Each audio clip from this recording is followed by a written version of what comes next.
കലിതുള്ളി കാലവർഷം തൃശൂരിൽ മിന്നൽ ചുഴലി. വിവിധ ജില്ലകളിൽ വ്യാപക നാശം. മരം വീണ് 10-ലധികം വീടുകൾ തകർന്നു.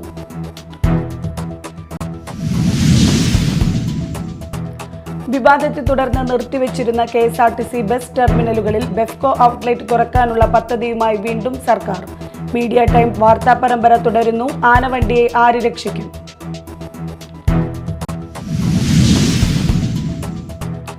പാലപ്പിള്ളി എസ്റ്റേറ്റിലെ വൈറലായ ക്രിക്കറ്റ് ഗ്രൗണ്ട് സന്ദർശിച്ച് സ്പോർട്സ് മന്ത്രി വി അബ്ദുൾ റഹിമാൻ.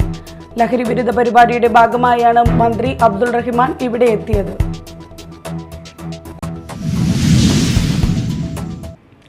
നമസ്കാരം, ന്യൂസ് റൗണ്ടപ്പിലേക്ക് സ്വാഗതം. വിശദമായ വാർത്തകൾ നോക്കാം. കലിതുള്ളി കാലവർഷം തൃശൂരിൽ മിന്നൽ ചുഴലി.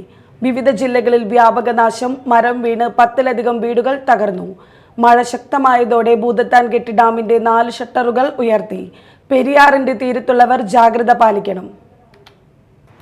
സംസ്ഥാനത്ത് അതിതീവ്ര മഴ തുടരുകയാണ്. വിവിധ ജില്ലകളിലായി 10-ലേറെ വീടുകൾ മരം വീണ് തകർന്നു. തൃശൂർ അരിമ്പൂർ കോൾപ്പാട ശേഖരത്തിൽ മിന്നൽ ചുഴലിയുണ്ടായി. ചുഴലിയെ തുടർന്ന് പമ്പ് ഹൗസ് തകർന്നു. മോട്ടോർ ഷെഡിൻ്റെ മേൽക്കൂര പറന്നുപോയി. ഡ്രസ് വർക്ക് ചെയ്ത ഇരുമ്പ് ഫ്രെയിമുകൾ കാറ്റിൽ ഇളകിത്തെറിച്ചു.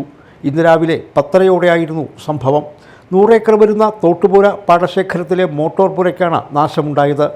കനത്ത മഴയിൽ തൃശൂർ ചന്ദ്രാപിന്നി പപ്പടം നഗറിൽ വെള്ളം കയറി. 30ഓളം വീടുകൾ വെള്ളത്തിൽ. തുടർച്ചയായി പെയ്ത മഴയിലാണ് തോട് കരകവിഞ്ഞൊഴുകിയത്. തുടർന്നാണ് വീടുകൾ വെള്ളത്തിലായത്. ദേശീയപാത ചന്ദ്രാപിന്നി ബൈപ്പാസ് നിർമ്മാണത്തെ തുടർന്ന് വെള്ളം ഒഴുകിപ്പോകുന്ന തോടുകൾ അടഞ്ഞുകിടക്കുന്നതും വെള്ളക്കെട്ടിന് കാരണമായി. പപ്പടം നഗറിലേക്കുള്ള റോഡും വെള്ളം കയറി. തൃശൂർ കാര്യാട്ടുകരയിൽ വീടിന് മുകളിൽ തെങ്ങ് വീണു. പുഴയ്ക്കൽ മുൻ ബ്ലോക്ക് പഞ്ചായത്ത് പ്രസിഡന്റ് ഗീതാ ഗോപിയുടെ വീടിന് മുകളിലേക്കാണ് മരം വീണത്. വീടിൻ്റെ 2ാമത്തെ നിലയിലേക്ക് വീടിൻ്റെ പിറകിലായി നിന്നിരുന്ന മരം വീഴുകയായിരുന്നു. മഴ ശക്തമായതോടെ ഭൂതത്താൻകെട്ട് ഡാമിൻ്റെ 4 ഷട്ടറുകൾ ഉയർത്തി. സെക്കൻഡിൽ 2 ലക്ഷം ലിറ്റർ വെള്ളമാണ് പുറത്തേക്ക് ഒഴുക്കുന്നത്. പെരിയാറിൻ്റെ തീരത്തുള്ളവർ ജാഗ്രത പാലിക്കണം. News desk media time. സംസ്ഥാനത്ത് ഇന്നും അതിതീവ്ര മഴ തുടരും. മലപ്പുറത്തും കോഴിക്കോടും വയനാടും കണ്ണൂരും കാസർഗോഡും റെഡ് അലർട്ട് പ്രഖ്യാപിച്ചിട്ടുണ്ട്. മറ്റെല്ലാ ജില്ലകളിലും ഓറഞ്ച് അലർട്ടാണ്. നാളെ 11 ജില്ലകളിലാണ് റെഡ് അലർട്ട് പ്രഖ്യാപിച്ചിരിക്കുന്നത്. കനത്ത ജാഗ്രതയിലാണ് സംസ്ഥാനം. ഇന്നലെ രാത്രി പെയ്ത മഴയിൽ പലയിടത്തും വ്യാപക നാശനഷ്ടമുണ്ടായി. മരം വീണ് നെല്ലിയാമ്പതിയിൽ കുടുങ്ങിയ വിനോദസഞ്ചാരികളെ സുരക്ഷിത കേന്ദ്രത്തിലേക്ക് മാറ്റി. കേരള, ലക്ഷദ്വീപ് തീരങ്ങളിൽ മത്സ്യബന്ധനത്തിന് വിലക്ക് ഏർപ്പെടുത്തിയിട്ടുണ്ട്. നാളെ 11 ജില്ലകളിലാണ് റെഡ് അലർട്ട് പ്രഖ്യാപിച്ചിരിക്കുന്നത്. സാധാരണയേക്കാൾ കൂടുതൽ മഴ പ്രതീക്ഷിക്കുന്ന ഈ കാലവർഷക്കാലത്ത് ആദ്യ ദിവസങ്ങളിൽ തന്നെ കനത്ത മഴയാണ് ലഭിക്കുന്നത്. തുടർച്ചയായി മഴ ലഭിക്കുന്ന മേഖലകളിൽ ഉരുൾപൊട്ടൽ, മണ്ണിടിച്ചിൽ, വെള്ളപ്പൊക്ക സാധ്യതകൾ കണക്കിലെടുത്ത് അതീവ ജാഗ്രത വേണം. Media time, Kochi. KSRTC bus ടെർമിനലുകളിൽ ബെഫ്കോ ഔട്ട്ലെറ്റ് തുറക്കാനുള്ള പദ്ധതിയുമായി വീണ്ടും സർക്കാർ. വിവാദത്തെ തുടർന്ന് നിർത്തിവച്ചിരുന്ന പദ്ധതിയാണ് വീണ്ടും നടപ്പാക്കുന്നത്. ബത്തേരിയിലുള്ള KSRTC ബസ് ടെർമിനലാണ് ആദ്യത്തെ ബെഫ്കോ ഔട്ട്ലെറ്റ് തുറക്കുക. മീഡിയ ടൈം വാർത്താ പരമ്പര തുടരുന്നു. ആനവണ്ടിയെ ആര് രക്ഷിക്കും?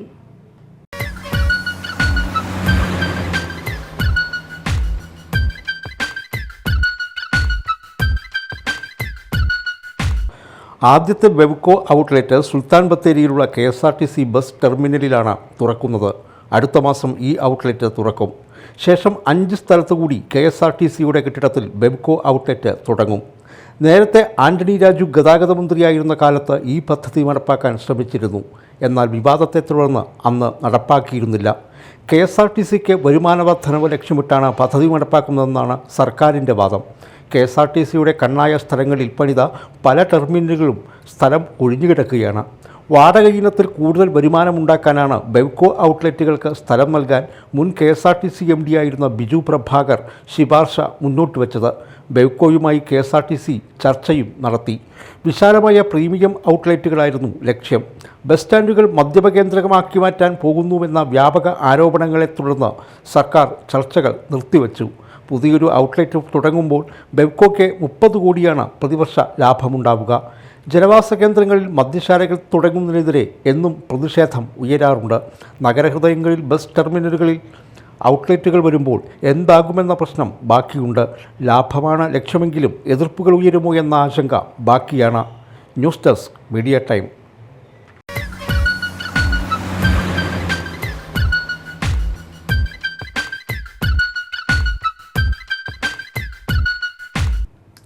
പാലപ്പിള്ളി എസ്റ്റേറ്റിലെ വൈറലായ ക്രിക്കറ്റ് ഗ്രൗണ്ട് സന്ദർശിച്ച് സ്പോർട്സ് മന്ത്രി വി അബ്ദുറഹിമാൻ. അടുത്തിടെയാണ് സോഷ്യൽ മീഡിയയിലൂടെ പച്ചമരക്കാടുകൾക്ക് നടുവിലെ ക്രിക്കറ്റ് ഗ്രൗണ്ട് വൈറലായത്.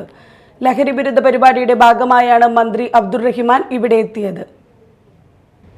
സോഷ്യൽ മീഡിയയിൽ വൈറലായ ആമസോൺ കാടുകൾക്ക് നടുവിലെ ഗ്രൗണ്ട് മന്ത്രി അബ്ദുറഹിമാൻ നടന്നു കണ്ടു. അവിടെയും കുറച്ചുനേരം ക്രിക്കറ്റ് കളിക്കുകയും ചെയ്തു. അടുത്തിടെയാണ് സോഷ്യൽ മീഡിയയിലൂടെ പച്ചമരക്കാടുകൾക്കു നടുവിലെ ക്രിക്കറ്റ് ഗ്രൗണ്ട് വൈറലായത്. റബ്ബർ തോട്ടത്തിന് നടുവിലെ ഗ്രൗണ്ടിന്റെ ഹെലികോം ഷോട്ടുകൾ ശ്വാസം നിലപ്പിക്കുന്നതായിരുന്നു. സ്വകാര്യ കമ്പനിയുടെ ഉടമസ്ഥതയിലുള്ളതാണ് സ്ഥലം. ലഹരി വിരുദ്ധ പരിപാടിയുടെ ഭാഗമായാണ് മന്ത്രി അബ്ദുറഹിമാൻ ഇവിടെ എത്തിയത്. പഞ്ചായത്ത് പ്രസിഡന്റും ജനപ്രതിനിധികളും നാട്ടുകാരും അദ്ദേഹത്തോടൊപ്പം ഉണ്ടായിരുന്നു. അനുയോജ്യമായ സ്ഥലം കണ്ടെത്തി നൽകിയാൽ വരന്തരപ്പിള്ളിക്കാർക്ക് സ്റ്റേഡിയം നിർമ്മിക്കാൻ 1 കോടി അനുവദിക്കുമെന്നും മന്ത്രി ഉറപ്പു നൽകി. Media time, Varandarappilly. മറ്റു വാർത്തകൾ നോക്കാം ഒറ്റനോട്ടത്തിൽ.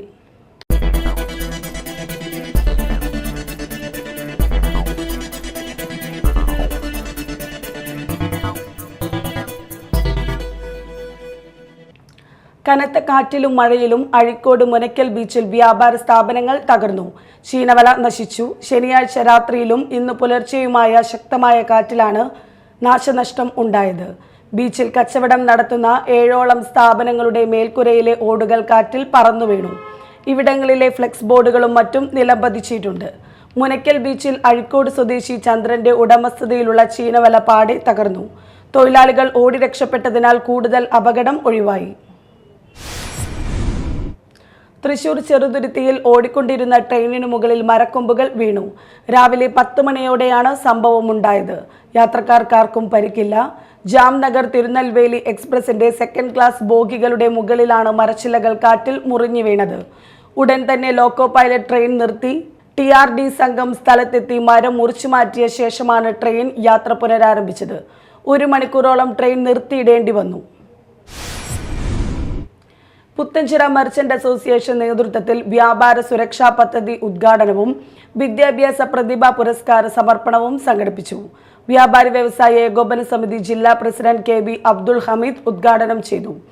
എന്തായാലും അത് വലിയ രീതിയിൽ ഭാവിയിൽ വ്യാപാരികൾക്ക് ഗുണമുണ്ടാകുന്ന ഒരു പദ്ധതിയായി മാറും എന്ന് തന്നെയാണ് ഞാൻ പ്രതീക്ഷിക്കുന്നത്.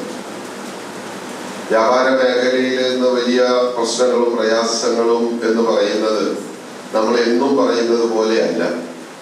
കഴിഞ്ഞ കാലഘട്ടങ്ങളിലൊക്കെ തന്നെ വ്യാപാര മേഖലയിലെ പ്രശ്നങ്ങൾ എന്ന് പറയുമ്പോൾ സ്വാഭാവികമായും ഉണ്ടായിരുന്നത് ഉദ്യോഗസ്ഥരുടെ കടന്നുകയറ്റം, ട്രേഡ് യൂണിയനുകളുടെ കടന്നുകയറ്റം, സ്വസ്ഥമായും സ്വൈരമായും വ്യാപാരം ചെയ്യാനുള്ള അന്തരീക്ഷത്തിന്റെ കുറവ്, ഇതൊക്കെയായിരുന്നു ഒരു കാലഘട്ടത്തിൽ വ്യാപാര മേഖലയിലെ പ്രശ്നങ്ങളെങ്കിൽ സംഘടനാപരമായി ഒരുമിച്ച് നിന്നുകൊണ്ട് അത്തരം പ്രശ്നങ്ങളെയും പ്രയാസങ്ങളെയും ഒക്കെ നമ്മൾ അതിജീവിച്ച് വന്നപ്പോഴാണ് ഇന്നിന്റെ ഏറ്റവും വലിയ പ്രശ്നം വ്യാപാരത്തിന്റെ കുറവാണ്, വ്യാപാര മാന്ദ്യം. അസോസിയേഷൻ പ്രസിഡന്റ് VK ദേവരാജൻ അധ്യക്ഷത വഹിച്ചു. സിനിമാ സംവിധായകൻ Hanif Adeni മുഖ്യാതിഥിയായിരുന്നു. MB Sethu, Vinod കക്കാര, AS Bavutty, CJ Jinesh, Ramadevi Vallath, Jual Raj തുടങ്ങിയവർ സംസാരിച്ചു. പൊയ്യക്കടലായിൽ പരമേശ്വരന്റെ 3ാം ചരമവാർഷികത്തോടനുബന്ധിച്ചുള്ള അനുസ്മരണ സമ്മേളനം സംഘടിപ്പിച്ചു. പൂപ്പത്തി യോഗക്ഷേമ ഉപസഭ മന്ദിരത്തിൽ വെച്ച് നടന്ന അനുസ്മരണം ബെന്നി ബെഹനാൻ MP ഉദ്ഘാടനം ചെയ്തു. ഇത്തരത്തിലുള്ള അനുസ്മരണ സമ്മേളനത്തിലൂടെ അനുഭവങ്ങൾ പങ്കിട്ടുകൊണ്ട് നിങ്ങൾ നടത്താറുണ്ടെന്ന് എനിക്ക് മനസ്സിലാക്കാൻ കഴിഞ്ഞിട്ടുണ്ട്. ഒരു പ്രാവശ്യം എന്നെ ക്ഷണിച്ചതുമാണ്. അദ്ദേഹം അധ്യാപകനായിരുന്നു, പണ്ഡിതനായിരുന്നു, പ്രഭാഷകനായിരുന്നു, ഗവേഷകനായിരുന്നു, അങ്ങനെ പത്രപ്രവർത്തകനായിരുന്നു. അദ്ദേഹം AIR-ലൂടെ പ്രേക്ഷകരുടെ മുന്നിലേക്ക് കവിത ചൊല്ലിയും അതുപോലെ തന്നെ മറ്റ് പ്രബന്ധങ്ങളുമൊക്കെ അവതരിപ്പിച്ചുകൊണ്ട് പ്രസംഗമൊക്കെ നടത്തിക്കൊണ്ട് ശബ്ദത്തിലൂടെയും അദ്ദേഹം വളരെ സുപരിചിതനായിരുന്നു. അപ്പോൾ അധ്യാപകൻ എന്ന നിലയിൽ രാഷ്ട്രീയക്കാരനുമായിരുന്നു അദ്ദേഹം. ജനതാ പാർട്ടിയുടെ നേതാവ് കൂടിയായിരുന്നു. പൊയ്യ ഗ്രാമപഞ്ചായത്ത് പ്രസിഡന്റ് ഡെയ്സി തോമസ് അധ്യക്ഷത വഹിച്ചു. Bonny Thomas, N Mohanan Nair, KB Vasudevan Namboothiri, Vadakkedath Padmanabhan, MN Indulekha, BO Varghese, Sreedharan Kadalayil, Sreekumar Meledam തുടങ്ങിയവർ സംസാരിച്ചു. ചടങ്ങിൽ വിവിധ മേഖലകളിൽ മികവ് തെളിയിച്ചവരെ ആദരിച്ചു. ആധുനികതയുടെയും ഉത്തരാധുനികതയുടെയും രചനാ സങ്കേതങ്ങൾ കൊണ്ട് തൻ്റെതായ വേറിട്ട കഥാവഴി കണ്ടെത്തിയ ഒരാളാണ് പ്രഭാകരൻ പഴശ്ശിയെന്ന് ഡോക്ടർ ജോൺ ജോഫി. ജനബേരി സാഹിത്യ സംഘം കേരള ലളിതകലാ അക്കാദമിയിൽ നടത്തിയ കഥയുടെ കഥയും എന്ന പരിപാടിയിൽ വിഷയാവതരണം നടത്തി സംസാരിക്കുകയായിരുന്നു അദ്ദേഹം. മനുഷ്യജീവിതത്തിന്റെ ആഖ്യാനമായിരിക്കണം സാഹിത്യം എന്ന കാഴ്ചപ്പാടാണ് പഴശ്ശി സാഹിത്യത്തിന്റെ അന്തസത്ത. ഭാവി തലമുറ അത് കണ്ടെടുക്കുകയും വായിക്കുകയും പ്രചരിപ്പിക്കുകയും ചെയ്യുമെന്നും മോഡറേറ്ററായ ഡോക്ടർ MN വിനയകുമാർ പറഞ്ഞു. Samaran Tharayil, Shaju Mani Wayanad, KM Muhammad, Dhananjayan Machingal, Narayanan Koleri, Madhu Ramachandran, Jabeera Begum, MM Babu, Reeba Paul, doctor Sujaya Viyan, V Harikumar, Sindhu Arimbur എന്നിവർ ചർച്ചയിൽ പങ്കെടുത്തു. ഡോക്ടർ പ്രഭാകരൻ പഴശ്ശി തന്റെ രചനാനുഭവങ്ങൾ പങ്കുവച്ചു.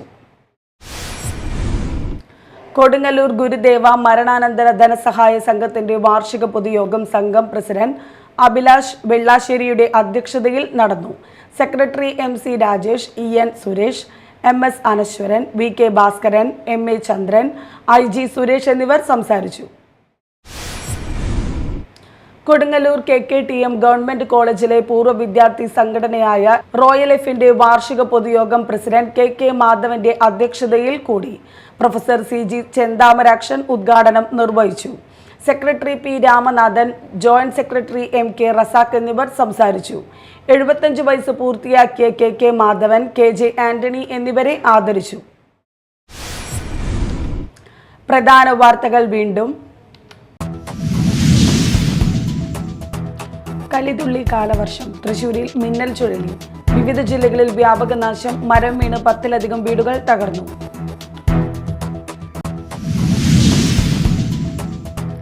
വിവാദത്തെ തുടർന്ന് നിർത്തിവെച്ചിരുന്ന KSRTC ബസ് ടെർമിനലുകളിൽ ബെഫ്കോ ഔട്ട്ലെറ്റ് തുറക്കാനുള്ള പദ്ധതിയുമായി വീണ്ടും സർക്കാർ.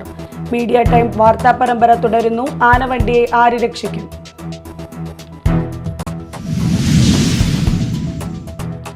പാലപ്പിള്ളി എസ്റ്റേറ്റിലെ വൈറലായ ക്രിക്കറ്റ് ഗ്രൗണ്ട് സന്ദർശിച്ച് സ്പോർട്സ് മന്ത്രി V അബ്ദുൾ റഹിമാൻ.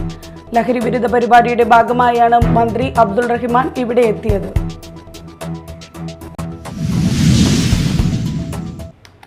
ഇതോടെ ന്യൂസ് റൗണ്ടപ്പ് സമാപിച്ചു. നമസ്കാരം.